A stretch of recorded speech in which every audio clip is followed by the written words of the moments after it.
Hello anime lovers, आज हम explain करने वाले हैं गाचा कुत्ता के पार्ट 3 को। तो अगर आपने इसका प्रीवियस पार्ट नहीं देखा है तो डिस्क्रिप्शन में लिंक दिया हुआ है, वहां से आके देख सकते हैं। तो चलिए शुरू करते हैं। अब रात में जब रूडो अपने ग्लव्स को धोता है तो उसे काफी जलन होती है और जब वो अपने रूम में जाता है वो देखता है कि उसके बेड के ऊपर रियो सोई हुई थी, जो बोलती है कि तुम्हें पता है ना कि कल हमें काम पर जाना है और तुम अभी तक सोए नहीं हो। रूडो पूछता है कि आखिरकार वो यहाँ पर आई कैसे और क्यों। तो रियो बोलती है कि उसका कमरा रूडो के कमरे से ठीक ऊपर ही है और उसने रूडो को चीखने की आवाज सुनी, इसलिए वो खिड़की से यहाँ पर आ गई। पूछती है कि क्या तुम्हारे हाथों में दर्द है, तो रूडो बोलता है कि नहीं, ग्लव्स पहनने के बाद उसके हाथों में दर्द नहीं होता है, लेकिन फिर भी उसे धोना तो पड़ता ही है। तो बोलती है कि तुम्हारी हाथों की हालत काफी खराब है, क्या ये जल गए थे। तो रूडो बोलता है कि इसके लिए तुम्हें मेरे पेरेंट्स से पूछना होगा। रियो बोलती है कि पेरेंट्स हमें बहुत कुछ देते हैं, अच्छी चीजें भी और बुरी चीजें भी, जिसके बाद वो वहाँ से चली जाती है। अगले दिन एंजन को बॉस बोलता है कि अभी रूडो का फुल फेस तैयार नहीं हुआ है, इसलिए तुम लोग बाकी चीजें कर लो। तो रूडो पूछता है कि फुल फेस क्या है। एंजन बताता है कि जब क्लीनर्स नो मैंस लैंड में जाते हैं तो उन्हें पूरा मास्क पहनना पड़ता है और इसे ही फुल फेस कहा जाता है। के पास एक आर्टिस्ट है जो इस मास्क को बनाता है, लेकिन वो अपने हिसाब से काम करता है।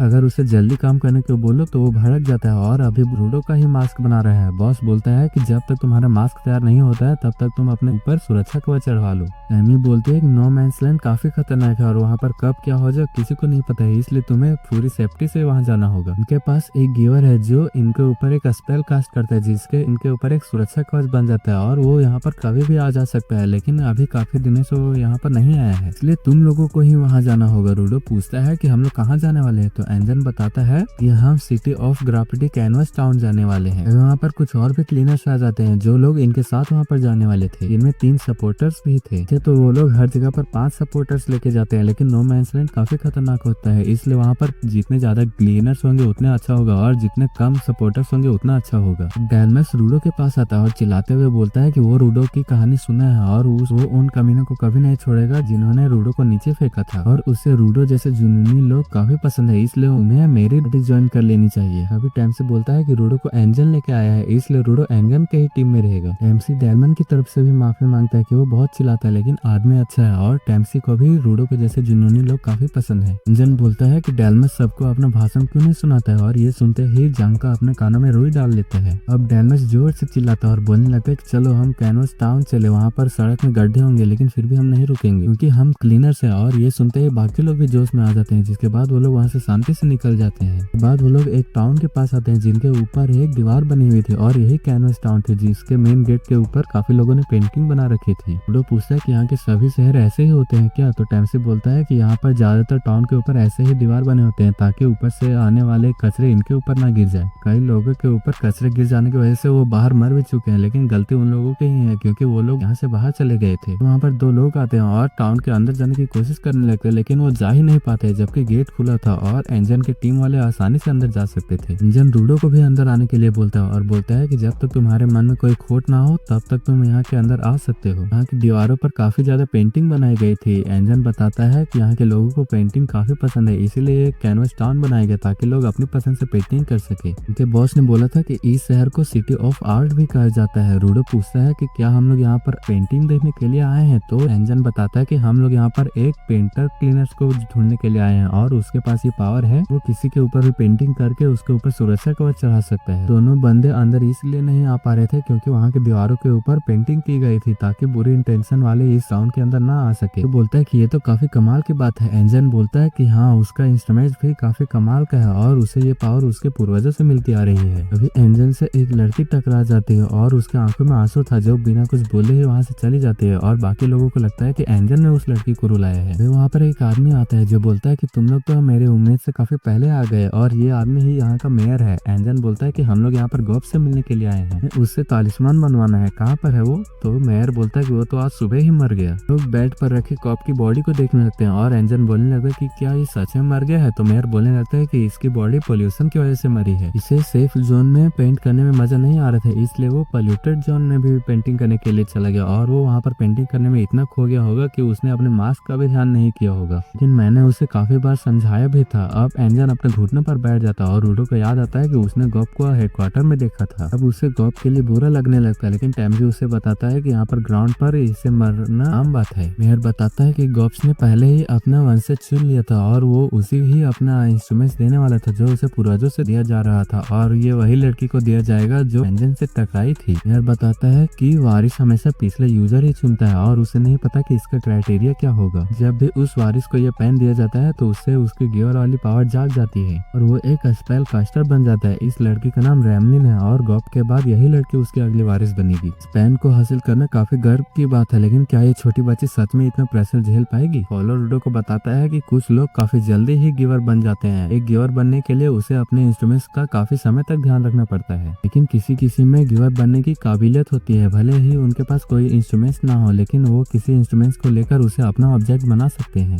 मेयर आगे बोलता है कि गॉब और रैमलिन एक भाई बहन जैसे थे और गॉब हमेशा खुशी से पेंट करता था। मैं कोई आर्टिस्ट नहीं हूँ, लेकिन फिर भी मैं यहाँ का मेयर बन गया क्योंकि मुझे पेंट करते हुए लोगों को देखना काफी अच्छा लगता था। अब एंजन को गॉब याद आने लगता है जो कभी भी हेडक्वार्टर में आ जाया करता था और हमेशा पेंटिंग करते रहता था और उसके फेस पर हमेशा ही एक स्माइल रहती थी। एंजन बोलता है कि अब हमें यहाँ से चलना होगा और जाने से पहले वो रैमलिन से कहता है कि वो संभल कर रहे और वो हमेशा ही यहाँ पर उससे मिलने के लिए आते रहेंगे। तभी रैमलिन जोर से चिल्लाती है और बोलती है कि बहुत हुआ रोना धोना, अब समय है जश्न मनाने का, जो देखकर सभी लोग शौक हो जाते हैं। रैमलिन मेयर से वो पेन लेकर भागने लगती है और एक छत पर चढ़ जाती है और बोलने लगती है कि गॉब अब मर गया, लेकिन वो कभी भी ऐसा नहीं चाहेगा कि हम लोग उसके मरने के शोक में हमेशा रोते बैठे। रैमलिन उस ब्रश को खोलती है जो एक पेंट ब्रश था जिससे उसकी गिवर वाली पावर जाग जाती है। अब वो एक स्पेल कास्ट करती है जिससे वहाँ रखे कैन ऊपर जाकर पटाखे की तरफ फट जाते हैं। शहर के सभी लोग ये सब चीज देख रहे थे और रैमलिन सबको बोलती है कि चलो जश्न बनाते हैं। देख रूडो को रेक्टो का याद आने लगता है और शहर के सभी लोग इस जश्न में शामिल होने के लिए जाने लगते हैं। मेयर इधर एंजन से माफी मांगने लगता है और बोलने लगता है कि जिस स्पेल के लिए तुम लोग यहाँ पर आए थे उसे लेने के लिए तुम्हें थोड़ा सा वक्त लेना पड़ेगा। जन बोलता है कि वो तो मुझे दिख ही रहा है, ये शहर मस्ती और आजादी का शहर है। अब यहाँ रैमलिन ने रूडो को जोकर बना दिया होता है जिसकी वजह से रूडो को काफी गुस्सा आ रहा होता है और ये देखकर रैमलिन और भी हंसने लगती है जिस वजह से रूडो को और भी ज्यादा गुस्सा आने लगता है। एंजन बोलता है कि अब शायद मुझे ये पता चल गया है कि किस तरह के लोग स्पेल कास्टर बनते हैं, क्योंकि अब रैमलिन गॉब्स की तरह ही लग रही है। अब रैमलिन अपना इंट्रोडक्शन देती है और बोलती है कि मैं एक न्यू स्पेल कास्टर हूँ, इसलिए मैं उम्मीद करती हूँ कि हम लोग साथ मिलकर काम करेंगे। लेकिन मैंने एक चीज नोटिस किया है कि जब भी मैं किसी की भी पर्सन के ऊपर ड्रॉ करता हूँ तो मैं उसे परमिशन लेता हूँ और अगर उससे परमिशन ना मिले तो उसके पावर काम नहीं करती है। टाउन के बाहर भी मैं ड्राइंग करने से पहले लोगों से परमिशन मांगती थी। एंजन बोलता है कि क्या रैमलिन की पावर उसके इंस्ट्रक्टर से मिलती जुलती है? तो मेयर बोलता है कि मैंने सुना है कि दोनों की पावर सेम ही है, लेकिन कभी कभी हमें दोनों के बीच डिफरेंस मिल सकती है। एंजन बोलता है कि मुझे ऐसा लगता है कि लोगों के एक्सपीरियंस और आइडियाज पर भी ये डिपेंड करता है कि वो किस तरह से ड्राइंग करेंगे, लेकिन अगर सभी लोगों की एबिलिटी सेम ही है तो मतलब इसमें वाइटल इंस्ट्रूमेंट्स का हाथ है। रैमलिन बोलती है कि ऐसा नहीं है, हम लोगों की एबिलिटी सेम इसलिए है क्योंकि हम लोग अपने ड्राइंग में फन को दर्शाते हैं। मेरे हिसाब से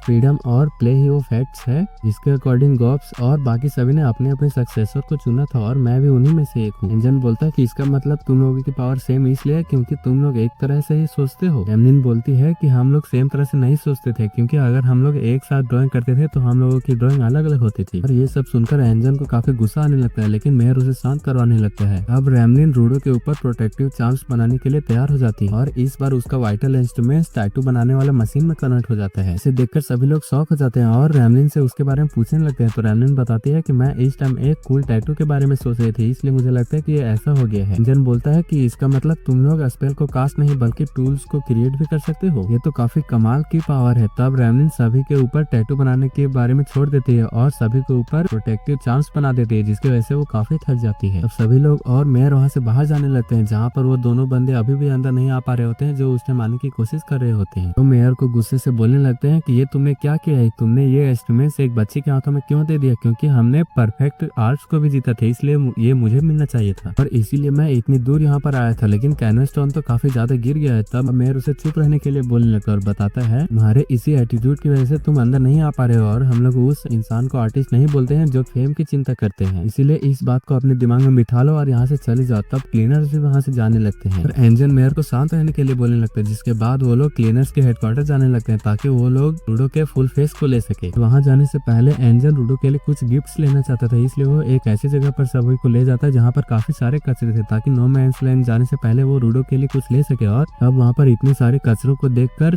रूडो के फेस पर चमक आ जाती है और वो बहुत खुश हो जाता है और अपने लिए कुछ काम के सामान ढूंढने लगता है। तब वहाँ पर हमें एक टीवी दिखाया जाता है जिसमें हमें एक इंसान को दिखाया जाता है जिसने रूडो की तरह एक ग्लव्स पहने हुए थे। वो लोग क्लीनर्स के हेडक्वार्टर पहुंच जाते हैं जहाँ पर उनका डिजाइनर अगस्त बताने लगता है कि उसने रूडो का फुल फेस बना लिया, जिस वजह से वो जोर जोर से हंसने लगता है। लेकिन रूडो को कुछ समझ में नहीं आ रहा था। अगस्त बोलता है कि मैंने आखिरकार उस चीज को कंप्लीट कर लिया, मैंने इसका मेजरमेंट नहीं लिया था लेकिन सोते वक्त मैंने इसका मेजरमेंट ले लिया था, जिस वजह से ये फुल फेस रूडो के ऊपर पूरी तरह से फिट आएगा। और ऊपर से एंजन और रियो ने मुझे इसके पर्सनैलिटी के बारे में भी बता दिया था। रूडो बोलने लगता है कि क्या तुमने सोते हुए मेरे मेजरमेंट्स लिए हैं, जिसकी वजह से वो गुस्सा होने लगता है। रियो बोलने लगता है कि ये तो काफी कमाल की बात है कि तुमने रूडो को सोते हुए पकड़ लिया, क्योंकि रूडो काफी कम सोता है। वहाँ पर आयशा आ जाती है जो अगस्त की छोटी बहन होती है, जो अगस्त को शांत रहने के लिए बोल रही होती है। और रूडो को ये विश्वास नहीं हो रहा था कि ये दोनों भाई बहन है, क्योंकि इनकी पर्सनैलिटी एक दूसरे से अपोजिट थी। तब वहाँ से वो लोग जाने लगते हैं और रूडो को इस बात पर गुस्सा आ रहा था कि अगस्त कितना ज्यादा चिल्लाता है। और एंजन और जांका ये बात सुनकर बोलने लगते हैं कि आखिरकार ये बात कह कौन रहा है। एंजन रूडो से उसके गले का चौकर मांगने लगता है, जिस पर सभी क्लीनर्स अपने अपने खून के धब्बे लगा देते हैं। बताने लगते हैं कि ये चौकर एक फोन की तरह है और इसमें जिस का भी खून लगा होगा तुम उससे बात कर सकते हो, चाहे तुम कहीं भी हो। रूडो सोचने लगता है कि इसीलिए सभी लोग यहाँ पर ऐसे चौकर पहनते हैं, क्या ये किसी गिवर की पावर है। अब सभी लोग रूडो से उसका ब्लड मांगने लगते हैं, जिसकी वजह से रूडो तो डर जाता है। जिसके बाद सभी लोग नो मैंस लैंड के लिए निकल जाते हैं कि वो लोग उस औरत को ढूंढ सके जो रूडो को ऊपर पहुंचा सकता है। जिसके बाद वो लोग नो मैंस लैंड के डेजर्ट पेंटा में पहुंच जाते हैं। सभी लोगों ने अपने अपने मास्क पहन लिए थे और टैम्स वहाँ के रेत को देखकर सोचने लगते हैं कि यहाँ पर इतने सारे रेत इसलिए है क्योंकि यहाँ के कचरा डस्ट बन चुका है। तब उनकी तरफ ट्रैश मॉन्स्टर बढ़ने लगते हैं और एंजल रूडो को बोलने लगता है अब तुम अपने ग्लव्स का यूज करके दिखाओ कि तुम क्या कर सकते हो। तब सभी लोग भी लड़ने के लिए तैयार हो जाते हैं और रूडो भी नीचे कूद जाता है। रूडो का मास्क रूडो के ऊपर काफी फिट बैठ रहा था और काफी अच्छा भी दिख रहा था। तब यहाँ पर जैबर का बॉस भी जैबर को पेंटाकुस लाने के लिए भेज देता है। तब यहाँ टॉमी यहाँ पर मिले हुए मॉन्स्टर के बारे में इन्फॉर्मेशन लिखने लगती है। इधर रियो भी अपनी कैंची की मदद से वहाँ पर सभी ट्रैश मॉन्स्टर के मार रही थी और तभी एक मॉन्स्टर जांका पर अटैक कर देता है। जांका उसके अटैक को रोक लेता है और उसके सभी अटैक से बचने लगता है। तब वो अपना इंस्ट्रूमेंट्स उसके अंदर डाल देता है और उस मॉन्स्टर को वहीं पर मार देता है। जांका देखता है कि उसे चारों तरफ से ट्रैश मॉन्स्टर्स ने घेर लिया है, इसलिए वो भी लड़ने के लिए तैयार हो जाता है। लेकिन तभी ऊपर से एंजन अपने छात्र के साथ आने लगता है और अटैक कर देता है, जिसकी वजह से उसने एक ही अटैक से सभी मॉन्स्टर्स को मार दिया था। और अभी भी एक मॉन्स्टर बचा हुआ था जिससे लड़ने का जिम्मा रूडो को दिया जाता है और रूडो भी उसी की तरफ बढ़ने लगता है। अब रूडो एक कीबोर्ड को ट्रांसफॉर्म करने लगता है जिसका एहसास एक लड़की को हो जाता है। अब रूडो उस कीपैड की मदद से कुछ लिखने लगता है जो सीधा जाकर उस मॉन्स्टर पर अटैक कर देता है। तो वो लिखा हुआ शब्द उस मॉन्स्टर के ऊपर छप जाता है और वो मॉन्स्टर वहीं पर मर जाता है। दूसरी तरफ ग्रिस टॉमी को लड़ाई के बीच में नोट्स लिखने की वजह से काफी ज्यादा डांट रहा होता है। टॉमी को अपने दोस्तों के ऊपर पूरा भरोसा होता है, जिसकी वजह से वो कुछ नहीं कहती है। तब यहाँ पर रूडो को अपने सामने किसी के होने का एहसास होता है और उसे कुछ नहीं दिखाई दे रहा था। तब टैम्सी और डेलमन रूडो के पास आ जाते हैं। फिर डेलमन जोर से चिल्लाता है, जिसकी वजह से रूडो डर जाता है और डेलमन रूडो को बोलने लगता है कि तुमने काफी अच्छी फाइट की, काश मैं तुम्हारी फाइट को देख पाता। रूडो बोलता है कि मुझे काफी खुशी हुई कि इस बार मैं किसी के कुछ काम तो आया। तब वहाँ पर वो लड़की आ जाती है जिसे रूडो के पावर का एहसास हुआ होता है। इसने मास्क भी नहीं पहना होता है। तो डेलमन सोचने लगता है कि आखिरकार ये कब से यहाँ पर है, क्योंकि मुझे तो इसके आने का एहसास भी नहीं हुआ। रियो उस लड़की से पूछने लगती है कि क्या तुम वही लड़की हो जो स्पेयर से लोगों के आते हुए देखती है। तो वो लड़की हाँ बोलती है। वैसे एंजन को विश्वास नहीं हो रहा था कि वो लोग इतने लकी हैं। तब वो लड़के बोलने लगते हैं कि ये जगह काफी गंदी है और ये हवा लंग्स के लिए भी अच्छी नहीं है, इसलिए हमें शायद से घर जाकर बात करनी चाहिए। हाँ, तुम्हें मास्क पहनने की भी जरूरत नहीं है। तब रियो एंजन को बोलने लगती है कि वो उसे अकेले जाने दे, लेकिन एंजन बोलता है कि नहीं, अगर ये कुछ करना चाहती हो तो शायद मैं इसे बात करना चाहूंगा, और अगर ये लड़ना चाहती है तो मैं इसे लड़ूंगा और इसे हरा दूंगा। जिसके बाद हमें थोड़ी देर बाद का सीन दिखाया जाता है जहाँ पर अचानक से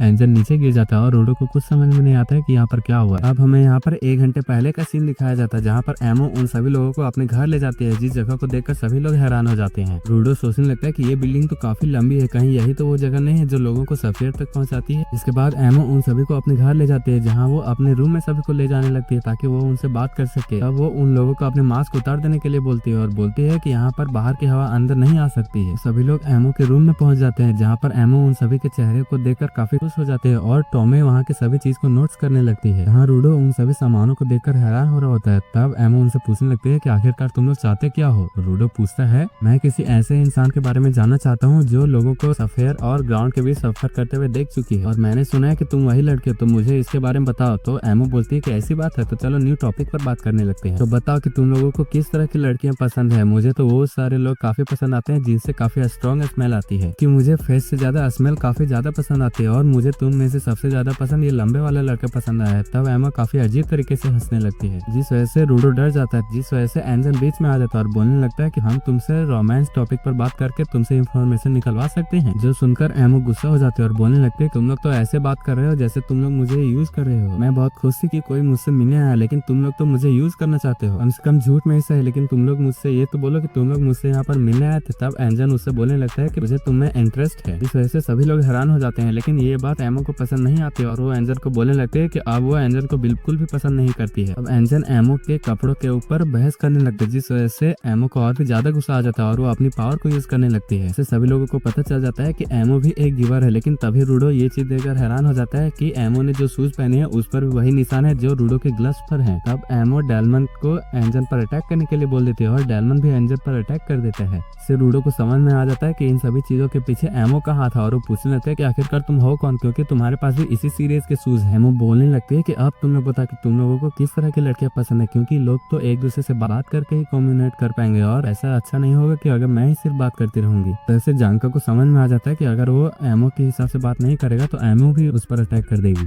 अब जानका एमो का बेइज्जती करने लगता है और उस पर अटैक करने के लिए अपने इंस्ट्रूमेंट्स को एक्टिवेट कर देता है और उसकी बातें सुनकर एमो रोने लगती है। वो बोलने लगती है कि तुम आखिरकार मुझसे ऐसे बात क्यों कर रहे हो, मैंने तो किसी का भी बुरा नहीं किया। तभी डेलमन अचानक से जानका पर अटैक कर देता है, लेकिन जानका उसके अटैक से बच जाता है और पूछने लगता है कि आखिरकार तुम किसके साइड हो, कहीं एमो ने तुम्हें कंट्रोल तो नहीं कर लिया है। डेलमन एमो के आगे खड़ा हो जाता है और सबको बोलने लगता है कि अगर कोई भी एमो के ऊपर अटैक करने की कोशिश करेगा तो वो उसे नहीं छोड़ेगा, क्योंकि उसे प्रोटेक्ट करना उसकी ड्यूटी है। तब टैमसी ये बोलने लगता है कि जो बात भी डेलमन बोल रहा है वो सभी बात सच बोल रहा है, क्योंकि उसने उसके साथ काफी वक्त बिताया है। इसका मतलब डेलमन सच में एमो को प्रोटेक्ट करना चाहता है। लेकिन ग्रिस को इसके बारे में कुछ समझ में नहीं आ रहा होता है और एमो बोलने लगती है कि क्या तुम लोगों को अभी तक एहसास नहीं हुआ है, ये बंदा काफी टाइम से मेरा फैन है। तो टाइम से सोचने लगता है कि ऐसा नहीं हो सकता, क्योंकि डेलमन सिर्फ क्रश की वजह से अपने साथियों पर अटैक नहीं कर सकता है। एमो बोलने लगती है कि डेलमन मुझे बचाने के लिए तुम सबको धोखा दे सकता है और मैं तो तुम लोगों से केवल बात ही करना चाहती थी, लेकिन तुम लोगों ने यहाँ पर काफी चीजें तबाह कर दी है। अब डेलमन उन पर अटैक करने के लिए अपने इंस्ट्रूमेंट्स को एक्टिवेट कर देता है, जिस वजह से सभी लोगों को एहसास हो जाता है कि उन लोगों को अब डेलमन का सामना करना होगा। और रूडो सोचने लगता है कि मेरे साथ ये क्या हो रहा है, मैं जहाँ भी जाता हूँ वहाँ पर लड़ाई ही स्टार्ट क्यों हो जाती है, ये सारी भी मेरी ही गलती है। तब उसे कुछ सुनाई देने लगता है कि ये सब उसकी ही गलती है। तब उसे सफियर के लोगों की परछाई दिखाई देने लगती है जो उससे बुरा भला कह रहे होते हैं और उसे पीठ में फेंकने की बातें कर रहे होते हैं। अभी एमो बोलने लगती है कि मैं तुम लोगों को बता दूं कि यहाँ पर मेरा एक और फैन है और अगर तुम लोग मुझ पर अटैक करने की कोशिश करोगे तो वो फैन तुम लोगों को नहीं छोड़ेगा, इसलिए तुम लोग शांत से मुझसे बातें करो। यहाँ रूडो को सफियर के पुलिस दिखाई देने लगते हैं, जिस वजह से वो काफी ज्यादा डर जाता है। तभी डेलमन उन पर अटैक कर देता है, लेकिन टैमसी रूडो को बचा लेता है। टैमसी बताने लगता है कि डेलमन का वाइटल इंस्ट्रूमेंट उसके पास से जुड़ा हुआ है और ये उसका वाइटल इंस्ट्रूमेंट इसलिए बनाया क्योंकि वो सभी प्लांट्स को बड़ा और स्ट्रॉन्ग बनाना चाहता था। तो मतलब डेलमन का अटैक जिस पर भी लगेगा उसे उस पानी को एब्जॉर्ब करना होगा और एक बलून की तरफ फूल जाएगा और वो अगर ज्यादा पानी को एब्जॉर्ब कर लेगा तो वो एक बलून की तरफ फूट जाएगा। डेलमन ने उसी से इंजन पर अटैक किया है। डेलमन अपने इंस्ट्रूमेंट्स के सेटिंग को अपने अकॉर्डिंग चेंज कर सकता है। इंजन को उसके अटैक के बारे में इसलिए नहीं पता चला था क्योंकि डेलमन ने साइलेंट नोजर का यूज किया था। लेकिन अजीब बात तो ये है कि डेलमन आज तक किसी भी पर्सन पर वो अटैक यूज नहीं किया था। इसका मतलब ये है कि ये लड़की सच में काफी खतरनाक है। तब रियो अकेले ही एमो पर अटैक करने के लिए आगे बढ़ने लगती है, लेकिन जानका उसे रोकने की कोशिश करता है। लेकिन रियो को समझ में नहीं आ रहा था कि वो किस पर विश्वास करे, क्योंकि एमो ने बोला था कि उसका एक और फैन उनके साथ ही है। अब जानका रियो को खुद को संभालने के लिए बोलता है और तभी डेलमन रियो पर अटैक कर देता है, जिससे रियो काफी मुश्किल से बच जाती है। वो बोलने लगती है कि लगता है तुम लोग काफी डरे हुए हो क्योंकि तुम लोग ये बता नहीं पा रहे हो कि कौन तुम्हारे साइड है और कौन मेरी साइड है। टैमसी रूडो को देखता है जो काफी डरा हुआ होता है और रूडो को ये समझ में नहीं आ रहा था कि वो स्पेयर पर है या ग्राउंड पर है। उसे वहाँ पर टैमसी और जानका सफेद के पुलिस की तरह लग रहे होते हैं। जानका को एहसास होता है कि हवा में कुछ मिला हुआ है और एमो बोलने लगते हैं कि तुम लोगों को क्या लगता है मेमोरीज किस तरह काम करती है। जो चीज हम देखते हैं और सुनते हैं और साथ ही जिसके साथ हम टाइम स्पेंड करते हैं वो एक बार मेमोरीज में ही कन्वर्ट हो जाती है। एमो को वो सब स्मेल की तरह लगती है, इसलिए वो बोलती है कि अगर तुम लोग रोमांस की तरफ बात नहीं करोगे तो तुम लोग भी उस स्मेल को सुन पाओगे। अब रूडो को यहाँ पर चीवा दिखाई देने लगते हैं, जिसने रूडो का वो गिफ्ट भी पकड़ा होता है जिसे वो संभाल कर रखने की बात कर रही होती है। रूडो को ये देखकर काफी गुस्सा आ रहा होता है क्योंकि उसे याद आता है कि चीवा ने पहले उसके गिफ्ट को फेंक दिया था। अब टैमसी और जानका ये देखकर काफी हैरान हो जाता है और बोलने लगते हैं कि इसका मतलब एमो अब रूडो के पीछे पड़ी हुई है। इसका मतलब कि उसने डेलमन को कंट्रोल नहीं किया है बल्कि उसने डेलमन को वो चीजें दिखाई है जो उसे काफी पसंद है। एमो बोलती है कि मैं लोगों को कुछ नहीं दिखाती हूँ, मेरा स्मेल लोगों को वो मेमोरीज दिखाता है जिसके साथ उन्होंने काफी देर तक टाइम स्पेंड किया होता है और अगर कोई भी इस स्मेल को इनहेल करता है वो एमो को प्रोटेक्ट करने लगता है। अब टैमसी और जानका को ये समझ में आ जाता है कि ये सभी काम एमो के स्मेल की वजह से ही हो रहा है, इसलिए वो दोनों मास्क पहन लेते हैं। टैमसी एमो को बोलने लगता है कि तुमने कहा था कि तुम्हारी मेमोरी लोगों को वो यादें दिखाता है जो उसे काफी पसंद होते हैं, लेकिन अगर सोचो कि लोगों को अगर वो यादें दिखाई जाए जिससे वो काफी ज्यादा नफरत बात करते हैं तो उनके साथ क्या होगा। अब टेम्सी और जानका एमओ की तरफ बढ़ने लगते हैं और एमओ बोलने लगते हैं कि तुम लोग काफी बेवकूफ हो, याद करो मैंने क्या बोला था, मैं लोगों को वो मेमोरीज दिखाती हूँ जो लोगों ने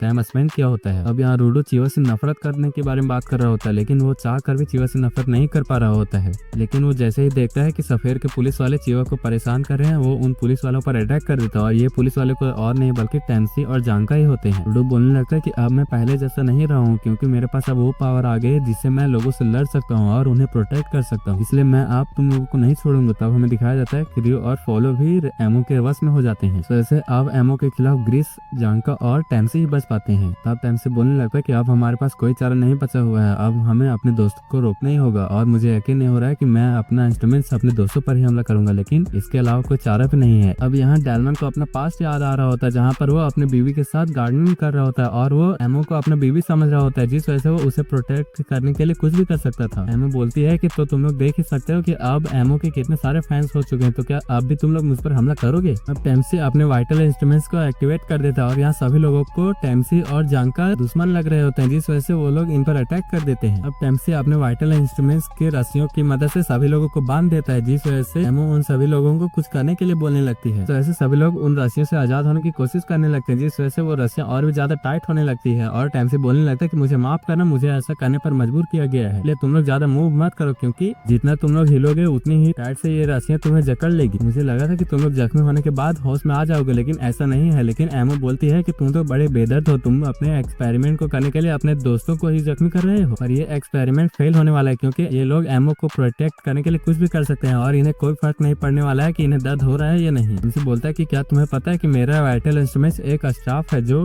रेड्स को बांधने में काम आता है। अब टेम्सी अपनी रस्सियों की मदद से अपने सभी साथियों को रस्सी के गुच्छे में बांध देता है और वो एमओ को भी उल्टा लटका देता है। तब जानकर एमओ को उसके दोस्तों को आजाद करने के लिए बोलने लगता है और यहाँ पर टॉमी एंजन के पास होती है, क्योंकि एंजन को अभी भी होश नहीं आया होता है। तब ये सब की वजह से एमओ को काफी ज्यादा गुस्सा आने लगता है, जिस वजह से वो पागल होने लगती है और सभी लोगों से मदद मांगने लगती है। इस वजह से एमओ के फैंस उस चीज से निकालने की कोशिश करने लगते हैं, जिस वजह से उनके शरीर से ब्लड भी आने लगता है। इन सब चीजों की वजह से टेम्सी काफी ज्यादा इरिटेट हो जाता है और वो अपने रस्सियों को गोल गोल घुमाने लगता है, जिस वजह से वो सभी लोग फ्लोर से गिरकर ग्राउंड फ्लोर पर आ जाते हैं। इस वजह से एमओ का घर भी टूट गया होता है, लेकिन तभी जानकर देखता है कि उसके साथी काफी ज्यादा जख्मी हो चुके हैं और उनसे ब्लड निकल रहा है, जिस वजह से वो टेम्सी को काफी ज्यादा डांटने लगता है। एमओ बोलती है कि देखो ऐसा ही होता है जब लोग मुझसे बातें करने की कोशिश नहीं करते हैं और तुम अपने ट्रू नेचर को छुपाने की कोशिश कर रहे थे, लेकिन अब वो बाहर आ चुकी है और तुम्हारे सभी दोस्त भी मरने वाले, तुम तो काफी ज्यादा जालिम हो। टेम्सी जानकर को बोलता है कि कहीं तुम भूल तो नहीं गए हो, क्योंकि रैमली ने हमारे ऊपर स्पेल कास्ट किया होता है, जिस वजह से हम लोगों के ऊपर पहला जितना भी खतरनाक हमला होगा वो अभी ठीक हो जाएगा। यहाँ रूडो का जख्म भी भर गया होता है और एंजन को भी होश आ गया होता है, जिस वजह से वो एमओ का एक शूज भी छीन लेता है। तब यहाँ पर एमयू रूडो के बारे में इन्फॉर्मेशन पढ़ रही होती है, तो वहाँ कॉर्वस आता है और बोलने लगता है कि मैं उम्मीद करता हूँ कि वो लोग बॉर्डर के बारे में इन्फॉर्मेशन ले आएंगे। एमयू बोलती है कि मुझे पूरा यकीन है कि जिन लोगों को हमने वहाँ पर भेजा है वो अपना काम करके ही आएंगे। तभी कॉर्वस बोलता है कि फिर भी तुम खुश नहीं हो, कहीं ये उस चीज की वजह से तो नहीं है जो चीज तुमने रूडो के अंदर देखा था। तो चलो अब बताओ कि तुमने रूडो के अंदर क्या देखा था। तब यहाँ पर एमओ अपना शूज एंजन से मांग रही होती है, वो बोलती है कि मेरे शूज को टच मत करो वरना उससे वो स्मेल चली जाएगी। तब यहाँ पर ग्रीस बोल रहा होता है कि आखिरकार इसे होश कब आ गया था और इसका साभी जख्म भी भर गया है, तो तब से ही होश में आ गया था जब मैं इसे देख रही थी, लेकिन ये तो मौके की तलाश में था ताकि ये अपना काम कर सके। अब जानकर एमओ को अपने सभी दोस्तों को ठीक करने के लिए बोल रही होती है, तो एमओ बोलती है कि वो अपने एक शूज से किसी भी पावर को यूज नहीं कर सकती, इसलिए उसके दोस्त पहले ही होश में आ चुके थे। तब यहाँ पर डेलमन टेम्सी और जानकर से पूछ रहा होता है कि आखिरकार उन लोगों को हुआ क्या था। तो टेम्सी बोलता है कि बहुत अच्छा हुआ कि तुम लोगों को होश आ गया है, अभी तुम लोग एमओ की पावर की वजह से इफेक्ट हो गए थे, तो ऐसे तुम लोगों को उन लोगों के साथ बिताए खुशी के पल याद आने लगे थे जिनसे तुम सबसे ज्यादा प्यार करते थे और तुम लोगों को लग रहा था कि वो एमओ ही है। तो डेलमन बोलता है कि ऐसी बात है, यानी कि वो सच में जिंदा नहीं हुई थी। यहाँ डेलमन को गुस्सा आने लगता है और जानकर सोचने लगता है कि एमओ की पावर उन लोगों के लिए काफी ज्यादा खराब है जिन लोगों ने अपने सबसे चाहते लोगों को खो दिया है, क्योंकि जितना ज्यादा आप लोगों को उनकी याद आएगी उतनी ही ज्यादा आप लोगों को रियलिटी में काफी ज्यादा प्रॉब्लम्स में होंगी। थोड़ी देर बाद सभी लोग होश में आ जाते हैं और मास्क पहन लेते हैं। तब जानकर एमओ को उसका शूज भी वापस दे देता है और जानकर पूछने लगता है कि एंजन अब हम क्या करें। हमें इसे इन्फॉर्मेशन मिल जाएगी, लेकिन इसे ऐसे जगह पर अकेले छोड़ना काफी ज्यादा खतरनाक है। एंजन बोलता है कि ऐसा नहीं है, ये अपने पावर के बिना कुछ नहीं कर पाएगी और मुझे ऐसा अच्छा नहीं लगेगा कि हम इसे वो चीज छीन ले जो इसके लिए सबसे ज्यादा इम्पोर्टेंट है, इसलिए हमें इसे कन्विंस करना होगा। तब यहाँ पर एमओ अभी भी सुधरी नहीं होती है और अपने घर को तोड़ने के लिए इन सभी को डांट रही होती है। इस वजह से जानका को काफी ज्यादा गुस्सा आने लगता है। तब यहाँ पर रूडो अपना मास्क उतार देता है और एमओ की तरफ बढ़ने लगता है और तभी वो एमओ को जोरदार पंच मारता है। तो वैसे एमओ को कुछ समझ में नहीं आ रहा होता है और सभी लोग ये देख के काफी ज्यादा हैरान हो जाते हैं। तब रूडो एमो को काफी ज्यादा मारने लगता है और एमी बोल रही होती है कि मैंने काफी लोगों के अंदर झांका है, जो चीज मैंने रूडो के अंदर देखी थी वो चीज मैंने आज से पहले कभी नहीं देखी थी। उसके ग्लव्स ही नहीं बल्कि वो भी काफी ज्यादा अलग है, क्योंकि उसके अंदर कुछ ग्रो कर रहा है और मैं सिंपल शब्दों में कहूँ तो वो एक ऐसा चीज है जिससे पूरी दुनिया बर्बाद हो सकती है। ऐसा एक कर्स होता है। तब एंजन आकर रूडो को पकड़ लेता है। तब ग्रीस रूडो को समझाने लगता है और बोलने लगता है कि बहुत हो गया रूडो, आप शांत हो जाओ, क्योंकि हमें ये पता है कि एमओ के पावर को कैसे कैंसिल करना है, इसलिए तुम्हें ये सब करने की जरूरत नहीं है। और वैसे भी ये एक लड़की है। तो रूडो बोलता है कि इसे किसे फर्क पड़ने वाला है, अगर ये लड़की है तो क्या मैं इससे लड़ नहीं सकता हूँ? क्या मैं इसे उन लोगों को मारता हुआ देखूं जिनकी मैं केयर करता हूँ? लेकिन मैं ऐसा नहीं कर सकता हूँ। ग्रीस बोलता है कि मैं ऐसा नहीं बोल रहा हूँ, तुम एक ऐसे पर्सन को मार रहे हो जो पावरलेस है। रूडो बोलता है कि क्या तुम पागल हो गए हो? वो एक गिवर है जिसने हम लोगों को धोखा देकर हम लोगों को मार ही डाला था। वो बाहर से कैसी भी दिखती हो, लेकिन वो अंदर से हम पर हंस रही है क्योंकि उसे लगता है कि उसने हम लोगों को ट्रिक कर लिया है। तो एंजन बोलता है कि क्या तुम्हें ऐसा लगता है? अब मुझे तुम ये बताओ कि अब हम इससे इन्फॉर्मेशन कैसे निकलवाएंगे। तब रूडो को समझ में आ जाता है कि वो कितनी बड़ी गलती कर चुका है। सो एंजन की तरफ देखने लगता है। तब एंजन रूडो को लेकर बाहर आने लगता है और टॉमी को एमओ का मरहम पट्टी करने के लिए बोल देता है। बाद वो दोनों बाहर आ जाते हैं, जहाँ पर रूडो बोलता है कि आखिरकार तुम मुझे कुछ कह क्यों नहीं रहे हो? तो एंजन बोलता है कि मुझे कुछ कहने की जरूरत नहीं है, क्योंकि मुझे लगता है कि तुम्हें सब कुछ समझ में आ चुका है। रूडो बताता है कि जब मैं सफेयर पर था तब लोगों ने मुझे अपने गुस्से को कंट्रोल करने के लिए बोला था, जिस वजह से मैं लोगों का जवाब नहीं देता था। जब मैं ग्राउंड पर आया तब मुझे पता चला कि अगर मैं अपने गुस्से को कंट्रोल करूंगा तो मैं हार जाऊंगा। पर अब मुझे एहसास हुआ है कि मैं वही बन चुका हूँ जो मैं पास्ट में हुआ करता था। मैं शांत होने से पहले अपने अंदर पनप रहे डार्कनेस से लोगों को मारा करता था। अरे इतना सब कुछ होने के बाद भी मैं अभी तक नहीं बदला हूँ, मैं बहुत बुरा हूँ। जन बोलता है कि क्या तुम्हें पता है कि मुझे हॉट लड़कियां काफी पसंद है जो मुझसे भी समझदार हो, पर जिन लड़कियों की नीड्स काफी ज्यादा कॉम्प्लिकेटेड होती है उनके साथ मुझे काफी ज्यादा प्रॉब्लम्स होती है। और तुम्हें तो पता ही है कि लड़कियों को ये सब बातें सुनना पसंद नहीं होती है। मैं इन चीजों को छुपा नहीं सकता हूँ जो मेरे बहुत बुरी आदत है। अडल्ट्स के पास बहुत सी ऐसी चीजें होते हैं जिन्हें छोड़कर हमें आगे बढ़ना होता है। अगर तुम्हें ग्रो करना है तो तुम्हें बस अपनी गलतियों का एहसास होना चाहिए। बहुत दिनों पहले मुझे अपनी गलतियों का एहसास हुआ था और तुम्हारे साथ भी एक दिन ऐसा जरूर होगा जब तुम्हें तुम्हारी गलतियों का एहसास होगा। इसलिए चलो हम दोनों मिलकर उससे माफी मांगे। तब यहाँ पर टॉमी एमो से माफी मांग रही होती है। बोलती है कि मुझे भी रोमांस के बारे में बातें करना काफी पसंद है, जिस वजह से हम उसके बारे में काफी चीजें बात कर सकते हैं। वो बोलती है कि तुम काफी अच्छी माँ बनोगी, क्योंकि एमो की माँ भी काफी अच्छी थी। उन्हीं की वजह से एमो अपने पहले प्यार से मिली थी। इसने मुझे ये शूज दिए थे। तब मैंने उस एंजल को देखा जो सफेयर से ग्राउंड तक ट्रेवल करती है। तो सुनकर सभी लोग हैरान हो जाते हैं और उन्हें समझ में नहीं आ रहा होता है कि एमो ने अभी अभी क्या बोला था। इसी के साथ हमारा पार्ट 3 यहीं पर खत्म होता है। अगर आपको ये वीडियो पसंद आया हो तो वीडियो को लाइक करना और चैनल को सब्सक्राइब